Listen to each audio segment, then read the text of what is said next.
For mountain runners, you want to make sure you keep your shoulders up over your hands, your eyes stay up, and your goal is to pump your knees as quick as you can in between your upper arms on each repetition. Make sure you continue to breathe on each repetition so your face does not turn purple.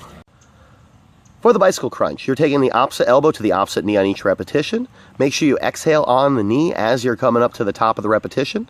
If you have any low back pain, you'll put your hands underneath your low back. Your lower body will have the same exact action. As you feel more comfortable, you can lift your shoulders up to add a little bit more resistance and tension, and that's how you'll modify on a bicycle crunch.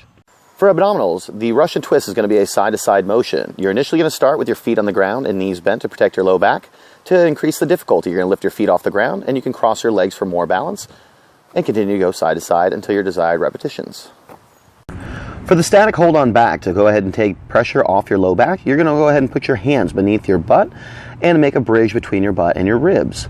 You're going to keep your chin tucked to prevent any neck pain, and feet will stay off the ground. Also, if you still have additional back pressure, you're going to go ahead and bend your knees and keep them elevated slightly more off the ground. For cross mountain runners, you're going to go ahead and take your opposite knee to your opposite elbow from push-up position, twisting and rolling the hips underneath on each repetition. Make sure you're exhaling each time you bring the knee into the opposite side. For the marching crunch, you're going to start with your knees bent and feet flat. You're going to exhale and breathe out as you bring your knees to the opposite elbow on each repetition.